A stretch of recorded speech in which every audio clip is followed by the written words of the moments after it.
Hard Times by Charles Dickens. Book the Second, Reaping. Chapter 11, Lower and Lower. The figure descended the great stairs steadily, steadily, always verging like a weight in deep water to the black gulf at the bottom.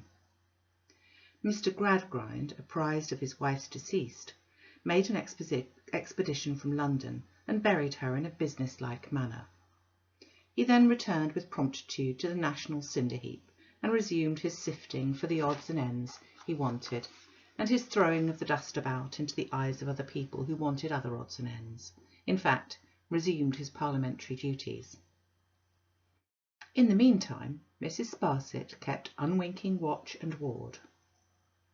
Separated from her staircase all the week by the length of the iron road dividing Coketown from the country house, she yet maintained her cat-like observation of Louisa through her husband, through her brother, through James Harthouse, through the outsides of letters and packets, through everything animate and inanimate that at any time went near the stairs. "Your foot on the last step, my lady," said Mrs. Sparsit, apostrophising the descending future with the aid of her threatening mitten, "and all your art shall never blind me." Art or nature, though, the original stock of Louisa's character, or the graft of circumstances upon it, her curious reserve did baffle while it stimulated one as sagacious as Mrs. Sparsit. There were times when Mr. James Harthouse was not sure of her. There were times when he could not read the face he had studied so long, and when this lonely girl was a greater mystery to him than any woman of the world with a ring of satellites to help her. So the time went on, until it happened that Mr. Bounderby was called away from home by business which required his presence elsewhere for 3 to 4 days. It was on a Friday that he intimated this to Mrs. Sparsit at the bank, adding, "But you'll go down to-morrow all the same. You'll go down just as if I was there. It'll make no difference to you." "Pray, sir," returned Mrs. Sparsit reproachfully, "let me beg you not to say that. Your absence will make a vast difference to me, sir, as I think you know very well." "Well, ma'am, then you must get on in my absence as well as you can," Mr. Bounderby said, not displeased. "Mr. Bounderby," retorted Mrs. Sparsit, "your will is to me a law, sir. Otherwise it might be my inclination to dispute your kind commands, not feeling sure that it would be quite so agreeable to Miss Gradgrind to receive me as ever it is to your own munificent hospitality. But you shall say no more, sir. I will go upon your invitation." "Why, then I invite you to my house, ma'am," said Bounderby, opening his eyes.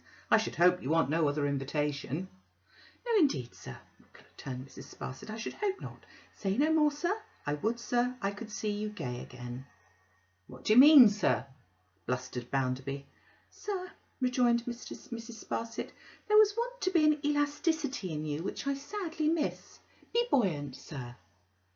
Mr. Bounderby, under the influence of this difficult adjuration, backed up by her compassionate eye, could only scratch his head in a feeble and ridiculous manner, and afterwards assert himself at a distance, by being heard to bully the small fry of business all the morning. "Bit, sir," said Mrs. Sparsit that afternoon when her patron had gone on his journey and the bank was closing, "present my compliments to young Mr. Thomas and ask him if he would step up and partake of a lamb chop and walnut ketchup with a glass of India ale." Young Mr. Thomas, being usually ready for anything in that way, returned a gracious answer and followed on its heels. "Mr. Thomas," said Mrs. Sparsit, "these plain viands being on the table, thought you might be tempted." "Thank'ee, Mrs. Sparsit," said the whelp, and gloomily fell to. "How is Mr. Harthouse, Mr. Tom?" asked Mrs. Sparsit. "Oh, he's all right," said Tom. "Where may he be at present?" Mrs. Sparsit asked in a light, conversational manner, after mentally devoting the whelp to the Furies for being so uncommunicative. "He's shooting in Yorkshire," said Tom. "Sent Lou a basket half as big as a church yesterday." "The kind of gentleman now," said Mrs. Sparsit sweetly, "whom one might wager to be a good shot." "Crack," said Tom. He'd long been a down-looking fellow, but this characteristic had so increased of late that he never raised his eyes to any face for 3 seconds altogether. Mrs. Sparsit consequently had ample means of watching his looks if she were so inclined. "Mr. Harthouse is a great favourite of mine," said Mrs. Sparsit, as indeed he is of most people. May we expect to see him again shortly, Mr. Tom? Why, I expect to see him to-morrow, returned the whelp. Good news, said Mrs. Sparsit blandly. I've got an appointment with him to meet him in the evening at the station here, and I'm going to dine with him afterwards, I believe. He's not coming down to the country house for a week or so, being due somewhere else, at least he says so, but I shouldn't wonder if he was to stop over Sunday and stray that way. Which reminds me, said Mrs. Sparsit, would you remember a message to your sister, Mr. Tom, if I was to charge you with one? Well, I'll try, if it isn't a long un. It's merely my respectful compliment, said Mrs. Sparsit, and I fear I may not trouble her with my society this week, being still a little nervous and perhaps better by my poor self. Oh, if that's all, said Tom, it wouldn't much matter even if I was to forget, for Lou's not likely to think of you unless she sees you. Having paid for his entertainment with this agreeable compliment, he relapsed into a hang-dog silence until there was no more India ale left, when he said, Well, Mrs. Sparsit, I must be off, and went off. Next day, Saturday, Mrs. Sparsit sat at her window all day long, looking at the customers coming in and out, watching the postman, keeping an eye on the general traffic of the street, revolving many things in her mind, but above all keeping her attention on her staircase. The evening come, she put on her bonnet and shawl and went quietly out, having her reasons for hovering in a furtive way about the station by which a passenger would arrive from Yorkshire, and for preferring to peep into its round pillars and corners and out of ladies' waiting-room windows to appearing in its precincts openly. Tom was in attendance and loitered about until the expected train came in. It brought no Mr. Harthouse. Tom waited until the crowd had dispersed and the bustle was over, and then referred to a posted list of trains and took counsel with porters. That done, he strolled away idly, stopping in the street and looking up it and down it, and lifting his hat off and putting it on again, and yawning and stretching himself, and exhibiting all the symptoms of mortal weariness to be expected in one who still had to wait until the next train should come in, an hour and 40 minutes hence. This is a device to keep him out of the way, said Mrs. Sparsit, starting from the dull office window whence she had watched him last. Harthouse is with his sister now. It was the conception of an inspired moment. She shot off with her utmost swiftness to work it out. The station for the country house was at the opposite end of town. The time was short, the road was not easy, but she was so quick in pouncing on a disengaged coach, so quick in darting out of it, producing her money, seizing her ticket and diving into the train, that she was borne along the arches, spanning the land of coal pits past and present, as if she had been caught up in a cloud and whirled away. All the journey, immovable in the air, though never left behind. Plain to the dark eyes of her mind as the electric wires which ruled a colossal strip of music paper out of the evening sky were plain to the dark eyes of her body. Mrs. Sparsit saw her staircase, with the figure coming down, very near the bottom now, upon the brink of the abyss. An overcast September evening, just at nightfall, saw beneath its drooping eyelid Mrs. Sparsit glide out of her carriage, pass down the wooden steps of the little station into a stony road, cross it into a green lane, and become hidden in a summer growth of leaves and brambles. One or two late birds sleepily chirping in their nests, and a bat heavily crossing and recrossing her, and the reek of her own tread in the thick dust that fell like velvet, were all Mrs. Sparsit heard or saw, until she very softly closed a gate. She went up to the house, keeping within the shrubbery, and went round it, peeping between the leaves at the lower windows. Most of them were open, as they usually were in such warm weather, but there were no lights yet, and all was silent. She tried the garden with no better effect. She thought of the wood and stole towards it, heedless of long grass and briars, of worms, snails and slugs, and all the creeping things that be. With her dark eyes and her hook nose warily in advance of her, Mrs. Sparsit softly crushed her way through the thick undergrowth, so intent upon her object that she probably would have done no less if the wood had been a wood full of adders. Hark! The smaller birds might have tumbled out of their nests, fascinated by the glittering of Mrs. Sparsit's eyes in the gloom as she stopped and listened. Low voices close at hand. His voice and hers. The appointment was a device to keep the brother away. There they were yonder, by the felled tree. Bending low among the dewy grass, Mrs. Sparsit advanced closer to them. She drew herself up and stood behind a tree, like Robinson Crusoe in his ambuscade against the savages, so near to them that at a spring, and that no great one she could have touched them both. He was there secretly, and had not shown himself at the house. He'd come on horseback, and must have passed through the neighbouring fields, for his horse was tied to the meadow side of the fence, within a few paces. "My dearest love," said he, "what could I do? Knowing you were alone, was it possible that I could stay away?" "You may hang your head to make yourself the more attractive. I don't know what they see in you when you hold it up," thought Mrs. Sparsit, "but you little think, my dearest love, whose eyes are on you." That she hung her head was certain. She urged him to go away, she commanded him to go away, but she neither turned her face to him nor raised it. Yet it was remarkable that she sat as still as ever the amiable woman in ambuscade had seen her sit at any period of her life. Her hands rested in one another like the hands of a statue, and even her manner of speaking was not hurried. "My dear child," said Harthouse. Mrs. Sparsit saw with delight that his arm embraced her. "Will you not bear with my society for a little while?" "Not here." "Where, Louisa?" "Not here. But we have so little time to make so much of, and I've come so far, and am altogether so devoted and distracted. There never was a slave at once so devoted and ill-used by his mistress. To look for your sunny welcome that has warmed me into life, and to be received in your frozen manner, is heart-rending.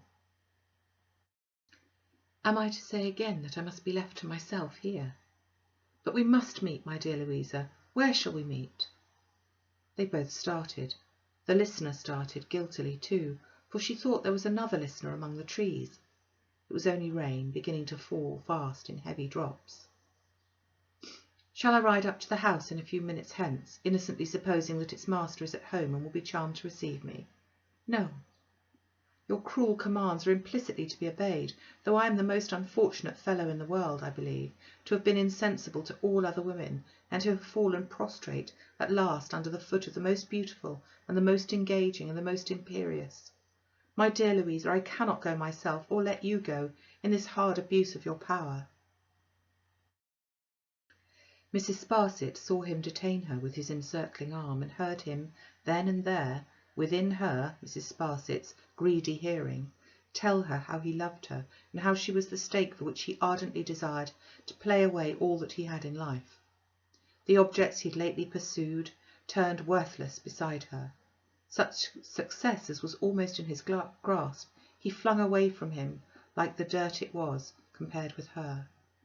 Its pursuit, nevertheless, if it kept him near her, or its renunciation if it took him from her, or flight if she shared it, or secrecy if she commanded it, or any fate, or every fate, all were alike to him, so that she was true to him. The man who had seen how cast away she was, whom she inspired at their first meeting with an admiration, an interest of which he thought himself incapable, whom she had received into her confidence, who was devoted to her and adored her.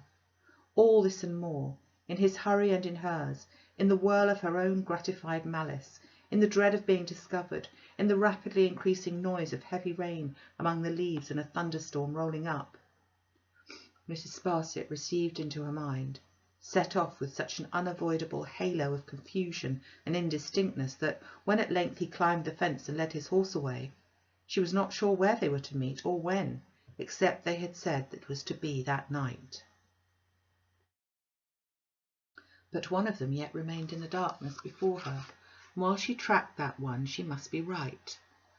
"Oh, my dearest love," thought Mrs. Sparsit, "you little think how well attended you are." Mrs. Sparsit saw her out of the wood and saw her enter the house. What to do next? It rained now in a sheet of water.